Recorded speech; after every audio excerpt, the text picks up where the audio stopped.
Welcome to another episode of Rugby Lives Here, where we look at the ins and outs of rugby here in Singapore. And we have a very special guest in the studio today with us, a former national team player who played 9 years with the Singapore national team and now an assistant coach to the national team. Suhaimi Amran, thank you for joining us.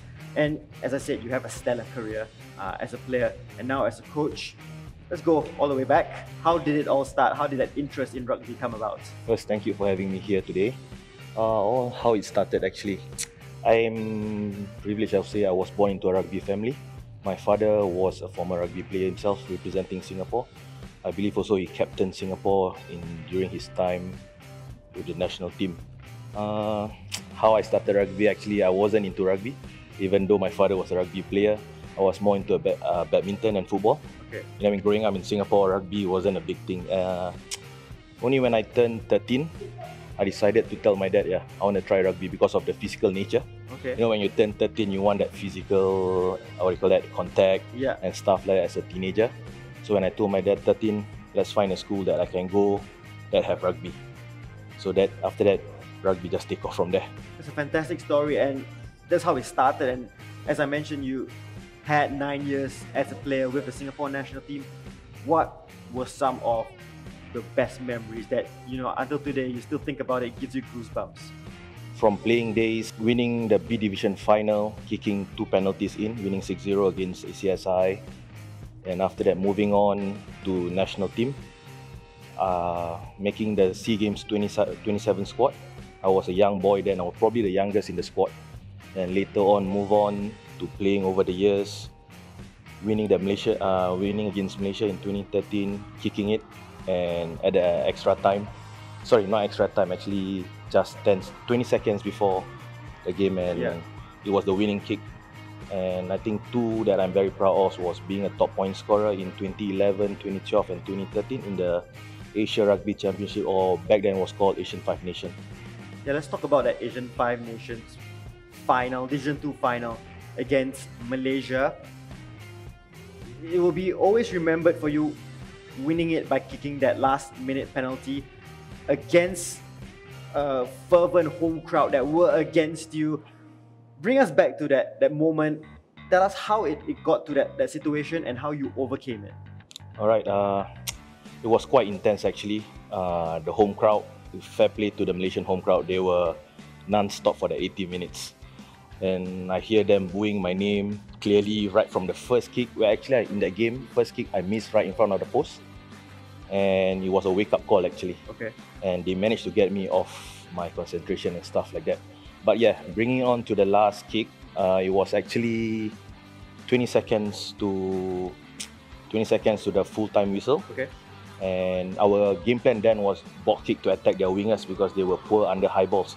So after I boxed that kick, our wingers gave a good chase, pressured, knock on, turnover ball.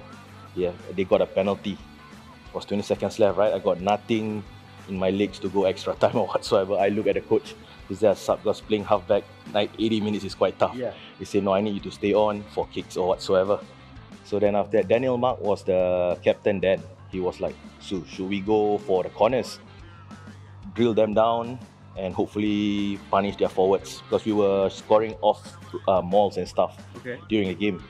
So I was like, damn up, just go for the point and finish it. Even if I missed it, which at that point of time I was very confident that I would slot it, they will have to kick it out of their half, which then we will have possession. So at that point of time, I didn't think much. I just like go back to my routine. Everything was white noise, get into my zone, kick it, look up, in, and I was actually catching my breath. Next minute, all the players jumping over, celebrating, and that's about it. No, we spoke off camera and you said this is something that you have trained for. It's almost second nature. It's almost like the cliche, practice makes perfect for that particular situation. Correct, yeah. And you know, like there's a saying from Bruce Lee, right? I do not fear a man who has kicked 10,000 times or something along that line, but I fear a man who has practiced that kick 10,000 times. You get what I mean? And my father was actually a big role to play in this. When I was growing up, from school days, club rugby, I will always be at training an hour early, or will stay on later to just practice kicking, different kind of kicks. And I will take on anybody who's older than me then or whatsoever. Just, practice relentlessly, I think, is the key. You do it 10,000 over times, and when the time comes, you just go into your routine. Fantastic. I think that was the perfect example of dealing and coping with pressure for young rugby players out there, young kickers who may experience that kind of situation. What would be your advice for them to overcome perhaps jitters, the fear of making a mistake? What would their advice be for them? One, I think before we say about handling the pressure in a game, that's something very hard to mimic at practice ground. Yes. You have to play a lot of games to get that pressure and go overseas, play with a bigger crowd or whatsoever. But first and foremost, you need to do that practice. Hours and hours of practice. You can't, if you talk about all those world-class kickers like Cristiano Ronaldo, David Beckham, Johnny Wilkinson, Dan Carter, I don't think they get to where they were by just practicing a day before before the game or whatsoever. They take hours in their backyards and stuff like that, until it becomes a second nature, muscle memory to them. Right. So young players out there, I would suggest do the kicking, practice. Until it becomes part of you. Correct. You get what I mean? And when your captain or coach call for the points, you just come in and do your job. That's fantastic advice. And you already had the knack of coaching because you went into school level coaching while you were still a player, while many players go into coaching at the end of their career. Why did you choose to go into it while you were still a player? Actually, I was pretty privileged that I have sort of my uncle, who's a close friend of my dad, Piros. He was like, hey, why don't you try coaching? And I think maybe it was second nature because I'm a scrum half and a fly half. So it's a playmaker role. So naturally you tend to coach or talk a bit more than other players.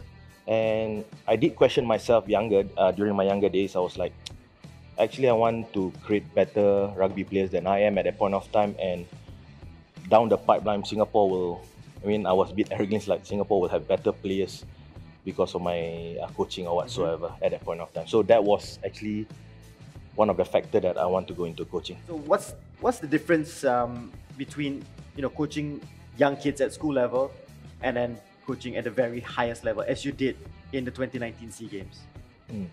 So I feel the difference between it, the major difference is that in kids rugby, small mistake, you can just swipe it over and it doesn't really affect.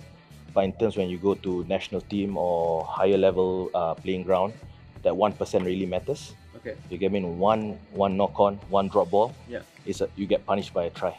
Because at that level, it really demands perfection. That 1% can cost you game. That 1 second can cost you the game. You might be leading throughout the 79 minutes. That last kick could have destroy you. Yeah. You get what I mean? Yeah. So you pay for the price at the highest level, where Definitely. every mistake, every centimeter really counts. Not just with the national team, but you're also involved as the director of rugby at the Singapore Cricket Club. What is that role for you? So in terms of, we have restructured how we do in Singapore Cricket Club Rugby Academy and the rugby section as its own. I'm focused into as a director of coaching instead of director of rugby, to help me, basically the administrator helped me take away my responsibility from meeting people too much, because I also have obligations with the national team. Sure. So that I can better manage my time and stuff like that. So my role inside Singapore Cricket Club is to create to create an environment or ecosystem, I would say, from all the way from under 4 to Premiership Rugby, that we have the same playing style, culture, values, fundamental skills and stuff. So if you put that in the box, I would say I'm responsible for all playing matters throughout the whole entire club. In terms of coaching, playing, I will appoint coaches that I feel suits that level of that age group, or what do you call that, from third grade rugby, second grade rugby, first grade rugby and stuff like that. And we want the kids to have a better pathway as a player. Coaches also have a better pathway. They want to challenge themselves from, for example, under 15, under 17, then they want to go up to next step of club rugby. And from club rugby, they should aspire to become the Premiership Rugby coach. So that's part of my role, to create that environment or structure. Yeah, it's fantastic, and it's just building the way forward as a rugby player and as a rugby coach. You have huge responsibility with that. and also now with the national team as well, you're assisting Simon Mannix. First of all, how is it like working with Simon, and how are you enjoying the role? Actually, it's been enjoyable, and from the day one I was introduced to him, he never failed to challenge me on a daily basis, especially in rugby in terms of analyzing, coaching, my session planning, and every aspect of the game. And actually, what I really am happy with is that I learned from him actually most is his work ethic. Yeah. So I mean, like, I always want to be the hardest worker in the room. So for example, when the core group was established, Yes. all right, so the session normally starts at 6 a.m. first session. And I always have this habit, like for example, when I was still a player, I like to be first at the ground doing my kickings and stuff like that, right? So as a coach, I thought rocking up half an hour early, I'll be the first coach or the first man in the room. Walking into Sports Hub, I see this one guy, Simon Mannix, in the athlete center on his laptop watching games. So I was like, okay, 5:30. That's very early actually. Yes. 5:30 a.m. So I tried to arrive at 5:15 the next time. I beat him. The third session, he was there. So I was like even questioning Daniel Mark, does he live there now? Or whatsoever. So it's the work ethic that I actually learned from him, and the attention to details. Yeah. So as I say, I wanted my coaching pathway and journey to be always a learning journey. Was it daunting meeting such a big name in world rugby? At first, yes, definitely. He's an experienced coach coaching at the professional level. Yeah. I mean, top of the game or whatsoever. So like, there's no way, whether it's daunting, whether it's a good guy, bad guy or whatsoever, you cannot learn. You always can learn something from someone, whether good, bad or whatsoever. So I changed my mindset that like, I will do whatever it takes to learn from him. And actually, he was very accepting of me. Like, I asked him thousands of questions. Wow, how do you all do this in the professional setup, this and that, every single day? And he was always teaching me daily basis. What are your ambitions as a coach? I want to take Singapore National Team to as far as we can get, maybe Olympics. You know what I mean? And even going to the Premiership, the first in the Asian Rugby Championship. Is that realistic in your mind? Yes, why not?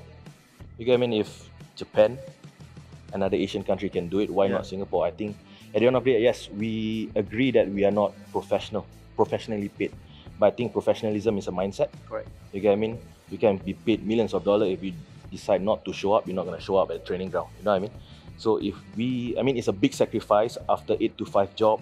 You need to come in the morning in the gym, afternoon. But if one day we create a pathway for our future generation to be in a better place, if not, why not? It's fantastic, and I mean 2020 is a write-off with COVID-19.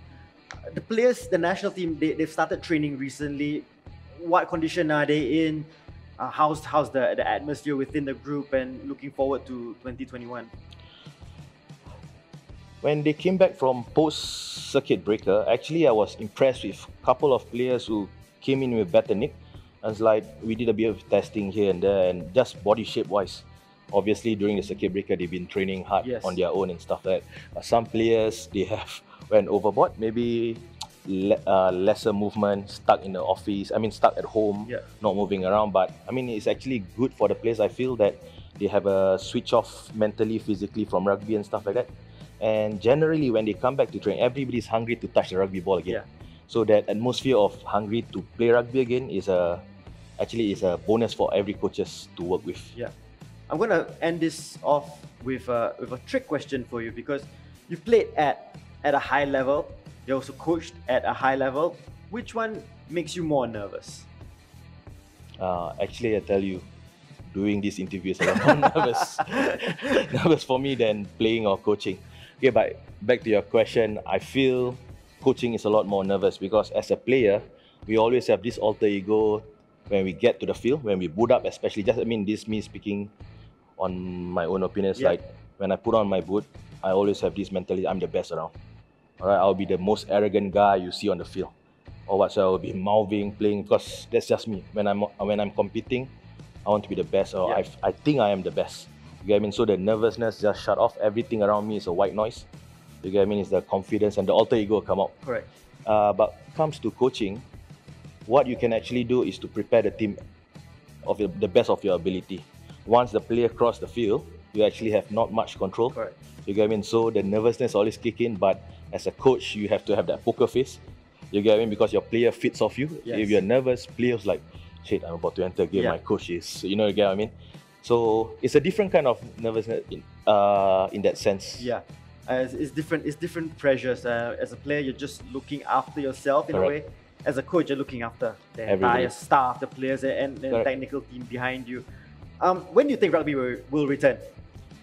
Hopefully January. Okay. Hopefully. Well, all the best until then, and hopefully then we can see you back out, nervous as you are, as a coach leading a team and working closely with Simon Mannix. So I mean, so happy to have you here on Rugby Lives Here. Fantastic chat. And yeah, I hope you guys enjoyed that chat at home exclusively on Rugby Lives Here on One Play Sports.